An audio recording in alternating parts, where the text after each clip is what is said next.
Friends, அஸ்ஸலாமு அலைக்கும். ஜோமம்மா சமையல். இன்றைக்கி ஜோமம்மா சமையலில் நம்ம இன்றைக்கி என்ன சமைக்க போகிறோன்னு பார்த்தா குஸ்காங்க. 1 கிலோ அரிசியில் வந்து நம்ம சிக்கன் மட்டன் எதுவும் சேர்க்காம பிரியாணி மாதிரியே குஸ்கா தாளிக்க போகிறோம். அதுக்கு தேவையான பொருள் நம்ம என்னென்னு பார்த்துடலாம். 1 கிலோ பிரியாணி அரிசி பாஸ்மதி ரைஸுங்க. நல்லா கழுவிட்டு ஊற வச்சு ½ hour ஊற வச்சு கழுவி வடிகட்டி வச்சுருக்கேன் தண்ணி இல்லாமல். இந்த 1 கிலோ குஸ்காவுக்கு வந்து தேவையான வெங்காயம் எவ்வளோன்னு கேட்டிங்கன்னா 350 கிராம் வெங்காயம், 300 கிராம் தக்காளி பொடிசாக நறுக்கி வச்சுருக்கேன், 100 கிராம் இஞ்சி பூண்டு, 1 கப் தயிர், ஒரு அரை டீஸ்பூன் கரம் மசாலா, கொஞ்சோண்டு பட்டை கிராம்பு ஏலக்காய், ஒரு 2 பட்டை 2 கிராம்பு 2 ஏலக்காய், மிளகாத்தூள் வந்து 2 டீஸ்பூனு, ஒரு 5-6 பச்சை மிளகாய், ஒரு லெமன், ஒரு கைப்பிடி மல்லி, ஒரு கைப்பிடி கொத்தமல்லி, புதினா. இவ்வளோ தாங்க இதுக்கு தேவையான பொருள். 1 கிலோ அரிசிக்கு வந்து 200 கிராம் தாங்க சேர்க்கணும். அதுக்கு மேலே சேர்த்தா ரொம்ப எண்ணெய் ஆகிடும். பிரியாணிக்கு கறி போட்டாலும் சரி, கறி போட்டால் கரெக்டாக வரும். ஏன்னா கறிலேயும் ஆயில் இருக்கு இல்லையா, அதனால வந்து 200 கிராம் ஆயில் தான் பிரியாணிக்கு எப்போவுமே. 1 கிலோவுக்கு 200 கிராம் தான். நெய் நம்ம எப்படி இருந்தாலும் ஒரு அரை டீஸ்பூனு இல்லை ஒரு 2 டீஸ்பூனு ஒரு 50 கிராம் கிட்ட விடுவோம் இல்லையா, அதனால 200 கிராம் ஆயில் அவ்வளோதாங்க இதுக்கு தேவையான பொருள். சட்டி வச்சாச்சுங்க. சட்டி சூடாயிடுச்சு. நம்ம இப்போ 1 கிலோ அரிசி குஸ்கா தாளிக்க போகிறோம். குஸ்காவுக்கு வந்து 1 கிலோ அரிசிக்கு 200 கிராம் எண்ணெய் போடணும். இது வந்து 200 கிராம் எண்ணெய். இது சின்ன கெண்டியில் வச்சுருக்கேன். இது வந்து 200 கிராம் எண்ணெய்.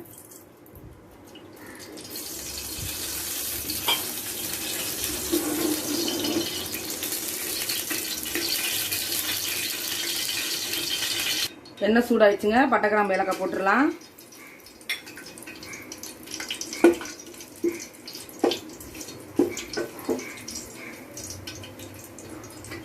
பட்டை கிராம்பு ஏலக்காய் சவுந்துருச்சு. அடுத்து வெங்காயத்தை சேர்த்துக்கலாம்.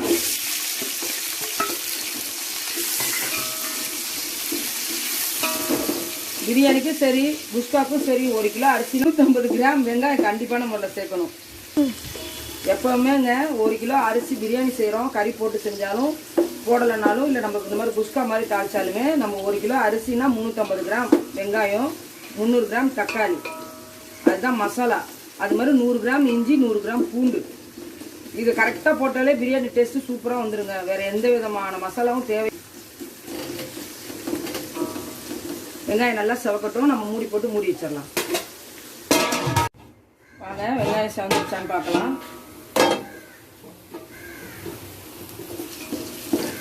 அதான் செவந்து வர ஆரம்பிக்குது. நல்ல மெரூன் கலரில் வரணுங்க. நல்ல வெங்காயம் எந்த அளவுக்கு செவந்து வருதோ அந்த அளவுக்கு டேஸ்ட் வரும். பிரியாணியோட ஒரு நேச்சுரல் கலர் வரும். அந்த வெங்காயம் செவக்கிறத வச்சு தான் பிரியாணியில் வந்து நேச்சுரல் கலர் வர்றது. இந்த வெள்ளையாக நீங்கள் போட்டுட்டீங்கன்னு வச்சுக்கோங்க கொஞ்சம் வெங்காயத்தை, அவ்வளோதான் சோறு சலசலன்னு இருக்கும். அப்படியே நீர் கொட்ட மாதிரி இருக்கும் பிரியாணி. வெங்காயம் முருகிறதுல வச்சு தான் நல்லா வெங்காயம் டேஸ்ட்டு கொடுக்கும். பிரியாணியும் டேஸ்ட்டு கொடுக்கும். கலரும் நல்ல கலர் வரும். பிரியாணியோட கலர் வரும். ஏன்னா நம்ம பிரியாணிக்கு வந்து மஞ்சத்தூள் போட மாட்டோம்ல, அந்த வெங்காய கலரில் தான் பிரியாணிக்கு கலர் வரும்.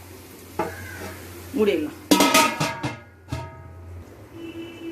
வாங்க இப்போ நம்ம வெங்காயம் நல்லா செவந்துட்டான்னு பார்த்துடலாம். முக்கால்வாசி செவந்துருச்சுங்க. இன்னும் கொஞ்சம் செவக்கணும்.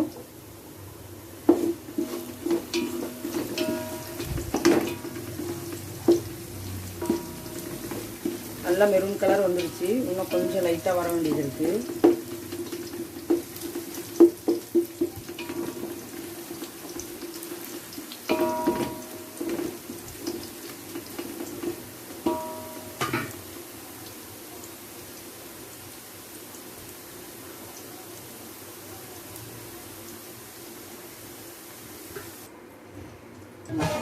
போதுங்க. வெங்காயம் நல்லா சவந்துருச்சு. இதுக்கு மேலேயும் விட்டா கருகி போயிடும். கரெக்டான பதம் இதுதான். இந்த அளவுக்கு வெங்காயம் சவக்கணும் எப்போவுமே பிரியாணிக்கு, குஸ்காக்கு, பிரியாணிக்கு, எல்லாத்துக்குமே.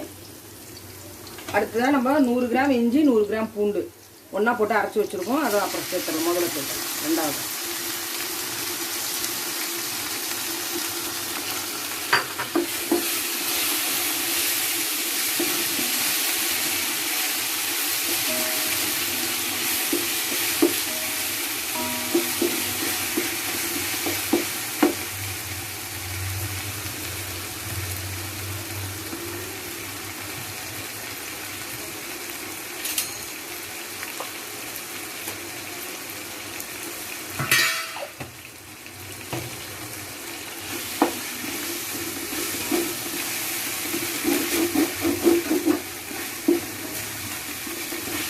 அடுத்ததான் நம்ம சேர்க்க வேண்டியது தக்காளிங்க. சொன்னல 300 கிராம் தக்காளி.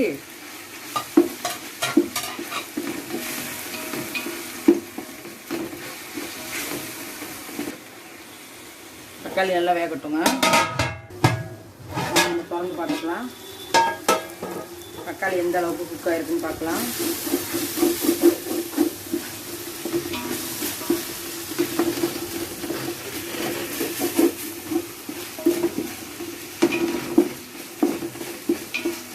பாருங்கள், வெங்காயம் நல்லா செவந்த உடனே வெங்காயம் போட்ட அடையாளமே தெரியல பாருங்கள், அப்படியே சுருங்கிடுச்சு பாருங்கள்.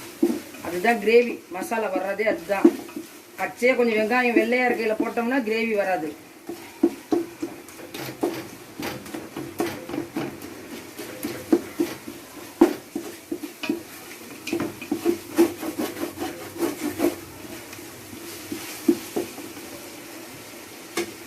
அடுத்ததான் நம்ம சேர்க்க வேண்டியது பச்சை மிளகா, புதினா மல்லி.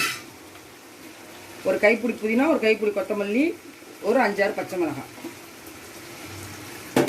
நம்ம கறி போடாதனால அதெல்லாம் கொஞ்சம் கம்மியாக போட்டோம்னா மசாலா ஹெவி ஆகிடாது. கறி இருந்துச்சுன்னா மசாலா அந்த ஹெவி தாங்கிக்கும். ரொம்ப நம்ம போட்டோம்னா இதில் வந்து குஸ்காவில் ரொம்ப மசாலா ஆகிடும்.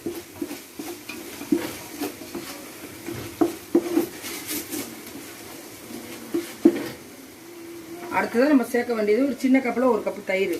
இது வந்து பெரிய கப்புங்க, இதில் 1/2 கப்பு தான் போட்டிருக்கேன். சின்ன கப்பில் 1 கப்பு தயிர். இது வந்து பெரிய கப்பு, இவ்வளோ போட்டுறாதீங்க, இதில் பாதி போடும்.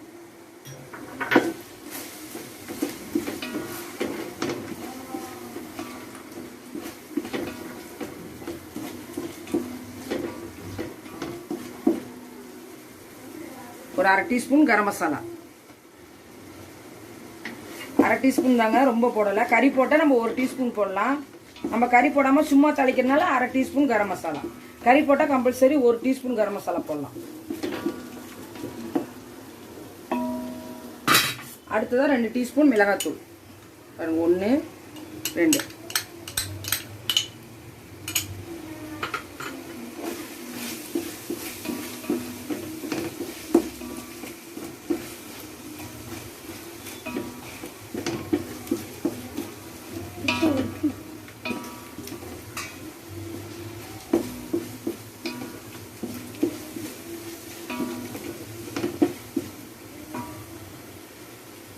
ரெண்டு லெமன் புழிஞ்சிக்கலாம்.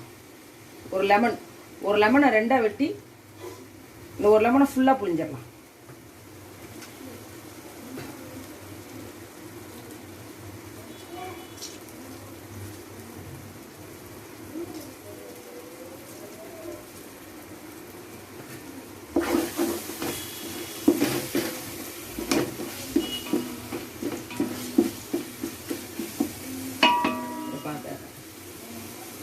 இது வந்து இந்த பிரியாணி மெஷர்மெண்ட்டோட கப்புங்க. இது 1 கிலோ அரிசிக்குனா பிரியாணி பாசுமதி ரைஸ்னா 1.5 அளவு தண்ணி வைக்கணும்ல. இதில் 1 ஊற்றுனா 1.5 அளவு வரும் எப்போவுமே. இது வந்து 1.5 லிட்டர் ஜெக்கு இது அளவு.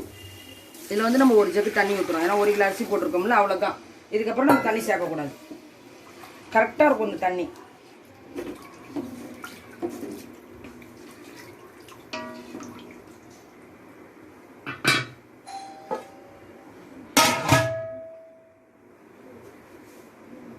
வாங்க, நம்ம குஸ்காக்கு தேவையான அளவு உப்பு போட்டுடலாம். போட்டிருக்கேன். நம்ம பத்தலைன்னா அப்புறம் போட்டுக்கலாம். தண்ணி கொதிச்சோன்னா பத்தலைன்னா போட்டுக்கலாம்.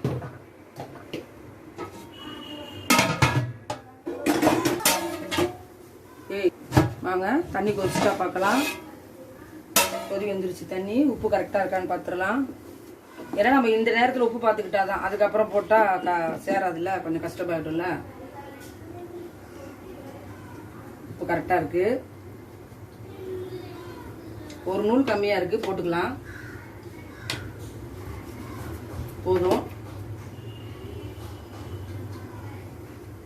பாருங்க, பக்கத்து அடுப்பில் கல் சூடு வச்சு இப்போதான் வச்ச தவா. ஏன்னா நம்ம அரிசி போட்டு தண்ணி கொதி வந்தோடனே நம்ம கல்லை வச்சு தம்மில் வச்சிடணும்.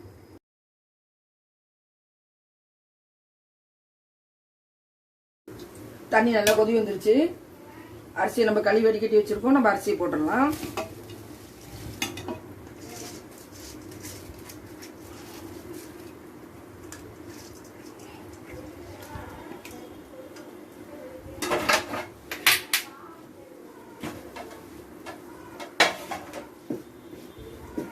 லேசாக கிளறிட்டு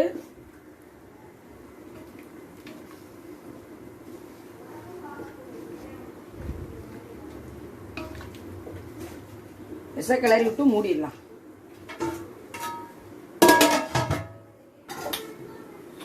இறக்கி வச்சுட்டு நம்ம இந்த கல்லை நம்ம சூடு பண்ணிக்கிட்டு இருக்கோம் இல்லையா தோசை தவா, அதை தூக்கி அடுப்பில் வச்சு நம்ம தம் வச்சிடலாம்.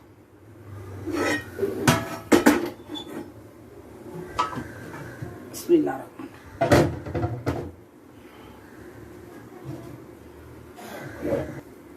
அப்படியே இது வந்து ஒரு 20 நிமிஷம் தம்மில் இருக்கணுங்க. 20 நிமிஷம் எப்படின்னு கேட்டிங்கன்னா 10 நிமிஷம் வந்து நம்ம ஃபுல்லாக வைக்கணும் அடுப்பை, 10 நிமிஷம் வந்து நம்ம சிம்மில் வைக்கணும். 10 நிமிஷம் ஆனோன்னா நம்ம வந்து சிம்மில் வச்சிடணும். அந்த 20 நிமிஷத்தில் 10 நிமிஷம் பாஸ்ட்டு, 10 நிமிஷம் சிம்மு, சூப்பராக தம் ஆயிரும். அதுக்கடையில் நம்ம கரண்டியே போட தேவையில்லை, சாப்பாடு போடும்போது போட்டால் போதும். இடையில கிண்டி விடணுங்கிற அவசியமே கிடையாது. வாங்க ஃப்ரெண்ட்ஸ், பிரியாணி தம்மு போட்டிருந்தோம்ல 20 நிமிஷம், 10 நிமிஷம் ஃபாஸ்டான தீயில 10 நிமிஷம் ஸ்லிம்மில் வைக்க சொல்லியிருந்தோம் இல்லையா, ஆயிடுச்சான்னு பார்க்கலாம். ஆயிடுச்சுங்க, பார்ப்போம் தண்ணி இருக்கான்னு பார்க்கலாம். இல்லைங்க, எப்படி இருக்கு பாருங்க, பொல பொலன்னு சாப்பாடு தெரியுதா, எவ்வளோ அப்படியே பொல பொலன்னு வருது பாருங்க சாப்பாடு. தண்ணி கரெக்டாக வச்சு மசாலாவும் கரெக்டாக மைல்டாக இருக்குது பாருங்கள். ஏன்னா குஸ்காக்கு வந்து மசாலா மைல்டாக தான் இருக்கணும், ரொம்ப இருந்தால் கறி இல்லாதனால நமக்கு சாப்பிட்றதுக்கு ஒரு மாதிரியாக இருக்கும். பாருங்கள், அப்படி சோறு ஒன்றோட ஒன்று ஒட்டாமல் எப்படி இருக்குது பாருங்கள், தெரியுதா, மல்லிகைப்பூ மாதிரி இருக்கு பாருங்கள் சோறு.